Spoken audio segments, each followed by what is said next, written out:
Mission Impossible: The Final Reckoning. The movie where Tom Cruise engages in his most impossible mission yet. Trying to find a place in London where you won't get stabbed. Now, light the fuse.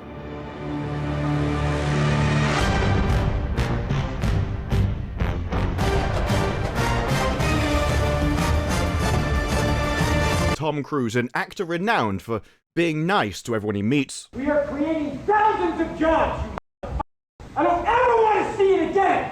Ever! Oh god, no, not that one. That was him treating people how they deserve. So I'm sorry, I'm beyond your apology. I have told you, and now I want it. And if you don't do it, you're out! No, what I meant by him being nice was this clip where he's talking to journalists. The tariffs on overseas productions and films. This particular movie, under that tariff, I'd rather answer the question. I think that's a fair answer. All right. He was incredibly polite, whereas I would have treated them how they deserve. Don't do it, you're fired! If I see it again, you're gone! Well, Captain Hollister. So are you! So you're gonna cost him his job! Well, Selby. You're gone! Peterson isn't, is he? You're gone! He's fired! Dave. Everybody. Fired! Everybody is Fired! Dave. Wait, are you trying to tell me everybody's fired? And that's why I think Tom Cruise is so well liked, because he treats the audience properly. I love you too.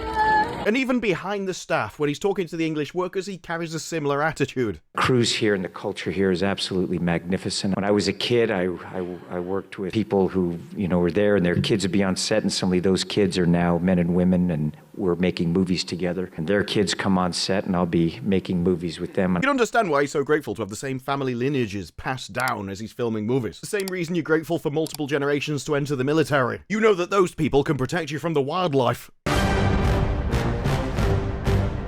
It's often reported that Tom Cruise knows the names of a lot of the people on set, which is really nice for him to do when he comes to the UK. It would be awful if he just came over here and was met with an island of strangers. Now obviously this is the first impression, the social media reviews of Mission Impossible: The Final Reckoning. And they're difficult for me because this is the title I want to be Movie of the Year. And Tom Cruise's name is generally a badge of quality. Tell it to the people that are losing their and yet when it comes to the social media reactions, they are a real mixed bag. Because we have the good. The Final Reckoning is a thrilling, show-stopping cinematic event. Tom Cruise and MCQ give us everything in this non-stop, nerve-shredding spectacle that goes deeper and darker than ever before. Mission Impossible continues to deliver big.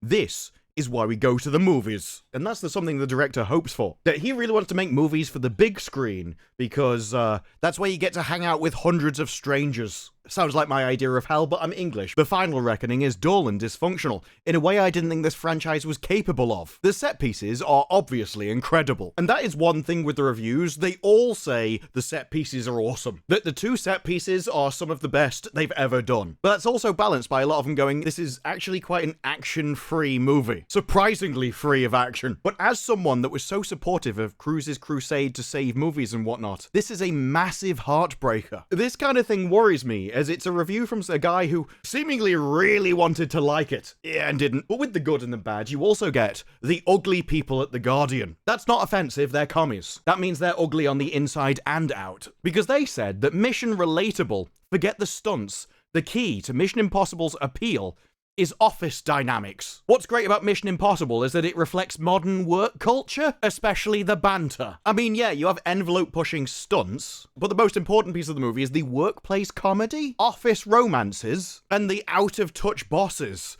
Although, where this article really comes into its own, is where it starts to say that the downside of Mission Impossible is its inherent fascism, because there's a rogue AI entity hoovering up intelligence databases, deploying flesh and blood people like pawns. It's essentially Elon Musk's ego in blockbuster form. Don't worry, no matter how disappointed you may be with a movie review, The Guardian is always here to cheer you up. You could be at the absolute lowest point of your life, and still take solace in the fact that you don't work at The Guardian. Now, many of the summary articles did seem to almost take glee at the fact of what happened to the previous movie. And look, I am more than happy to dance and piss on someone's grave. This isn't a principled position, this is simply, do I think he deserved it? No. Tom Cruise delivers one of the greatest action movies of all time, after his last financial flop. But did we need the last bit in there? Like, oh look, some people loved it, although he failed before. And it did although that does seem to be largely down to the extra $120 million that was on its budget. The problem is, if you're willing to take that as a reason, this movie costing $400 million is in itself a sign that this isn't going to make its money back, even despite some incredibly positive reviews, such as The Final Reckoning isn't just the best Mission Impossible movie, it might be the greatest film ever made. Emotional, gritty, mind-blowing stunts, and a career-best performance from Tom Cruise. An apocalyptic all-or-nothing finale, brilliantly directed by MCQ. Now, some would take that review as a good thing. Maybe I'm just a sarcastic cynic with nothing left to live for, but when I see something that hype, I don't believe it. This is the best movie of all time.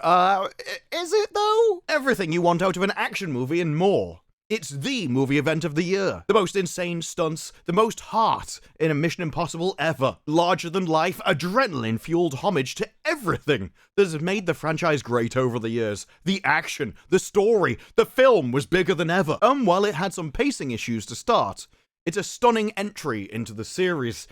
We're starting to see the cracks. The pacing of this movie is a criticism that keeps rearing its head, especially at the start. Lots of people say the third act, once it actually gets going, is amazing, with some great set pieces. But the first hour, or two, that's where the controversy kicks in. And I would be less inclined to believe that if I hadn't seen Dead Reckoning, a movie that I think was greatly harmed by the theme itself, that of AI. They just, frankly, didn't do it very well. And I really wish they'd gone away and watched Person of Interest, which is my gold standard for AI movies. You could have just wholesale copied Person of Interest into the movie, and I think Dead Reckoning would have been incredible. Well, maybe if you'd added in an actual impossible mission rather than what was a underwhelming train scene. Now, I had hoped that Dead Reckoning was a one-off, but lots of the criticism seems to be exactly the same as I would have for Dead Reckoning. Criticize dysfunctional plot, but praise the action. When it's good, it's great. Some find the plot overstuffed, but almost all praise the elaborate set pieces. Absolutely astonishing action moments. Sprawling story with many nods to the past. The biggest, wildest, and most consequential movie yet. A love letter to fans who just rewatched the series. Ties the entire series together as one story rather than 8. First time I've cried in a series. The Final Reckoning takes forever to start, and every scene goes on for too long. There's too many characters, ideas, and flashbacks. But when it's good, it's great. I wish I could say the series goes out with a bang, but it already did that with Fallout. Despite this criticism being seen in multiple reviews, I still have hope for it, because when you're talking about things like, it's an overstuffed plot, I'm like, well, an action movie. I'm not sure you really can have too many things going on in an action movie. There was just too much action. There was too many characters. Everything was moving too fast. I'm not really a person that criticizes a movie because it needed to breathe. I associate the word slow burn with boring, and I think being boring is the single worst thing that entertainment can be. You can entertain me by being bad or being good. You will never entertain me by being boring. So I'm not against overstuffed. I'm not even against too many characters, ideas, or even flashbacks. But doing all of that with no action scenes to spice it up, that could be a problem. My own counter to that would be, I'm one of the people that's going to rewatch all of the movies. I like all of them. Step 2. This is not mission difficult, Mr. Hunt. It's mission impossible. Difficult should be a walk in the park for you. Simultaneously the worst Mission Impossible movie and had the best lines. She's got no training for this kind of thing. But to go to bed with a man and lie to him, she's a woman. She's got all the training she needs.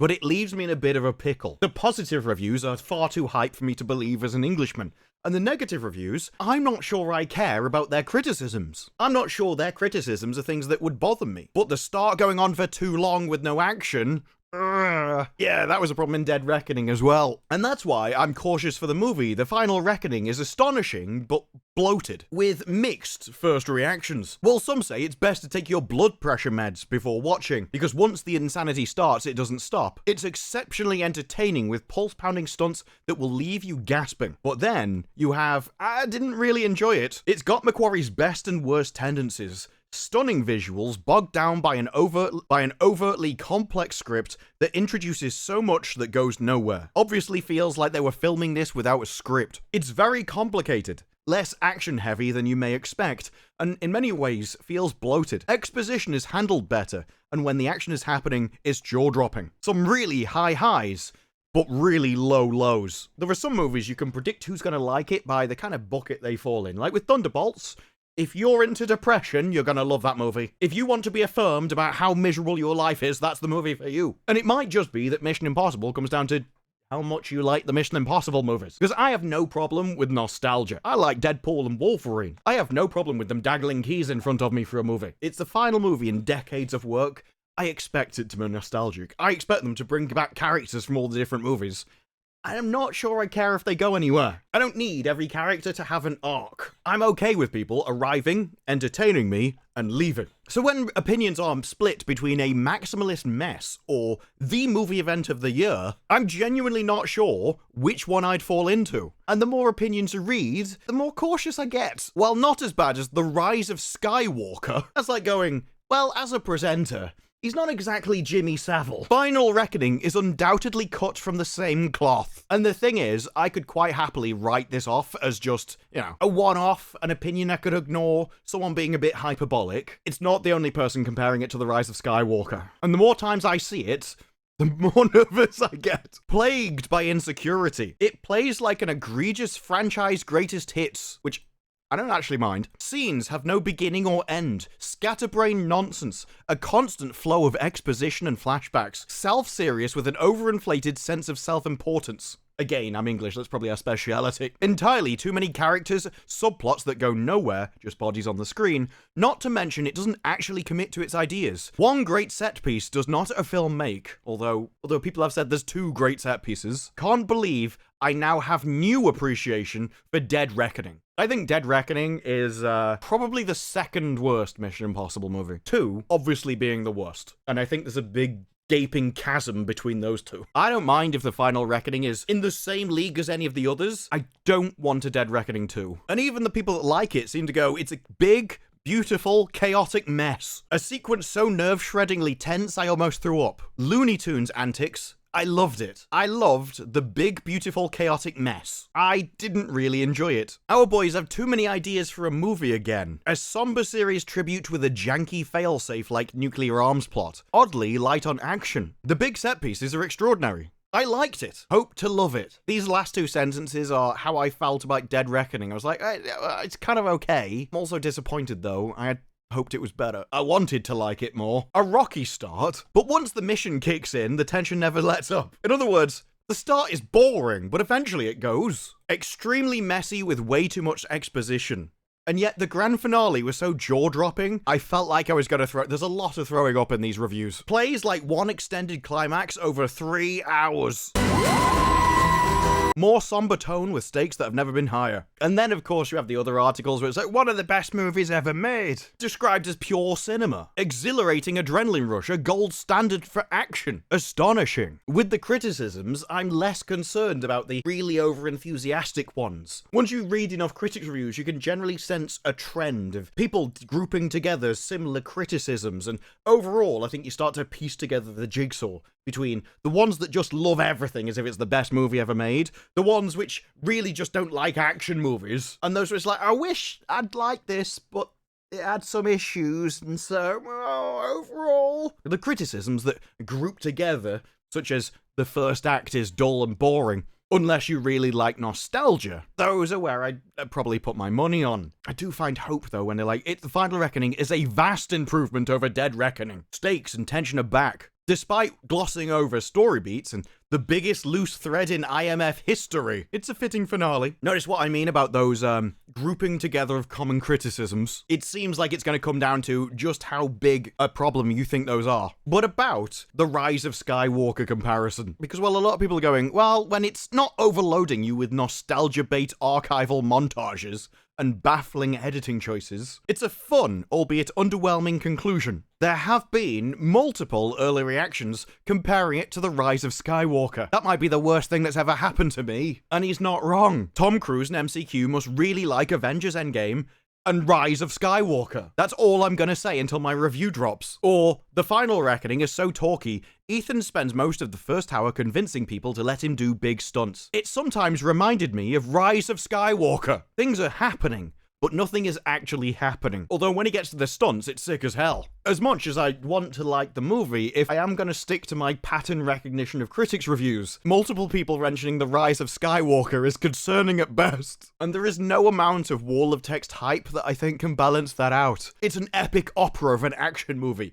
a love letter to the franchise, amplifies everything up to 11. Action, drama, emotions, death-defying action sequences, and entertainment. A story about global dangers of AI, people who would seek to harness it, serves as a commentary on the power of humanity when we strive to do what's good for all, rather than the few, grab you by the collar and toss you onto their runaway train of a movie to entertain you one last time. And even he, in his hype mode, the don't worry, I put 7 pints away level of over the top.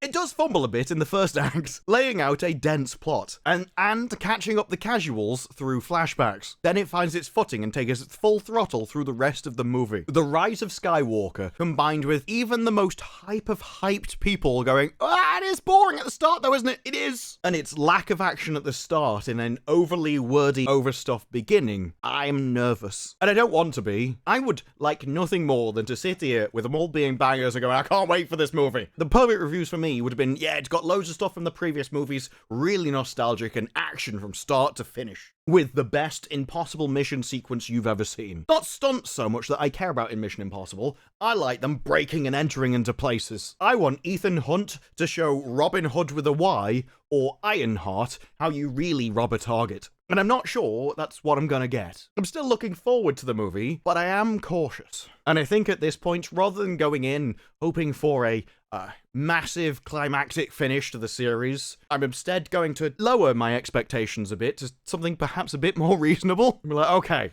long as it's better than Dead Reckoning, I can be happy. I don't consider that a high bar, but after these reactions, it is a bar. I'm wondering if it's gonna make. But those are just my thoughts. What are yours? Let me know down in the comments below. Like the video, subscribe for more videos like this in the future, and I will see you in the next one. Bye-bye.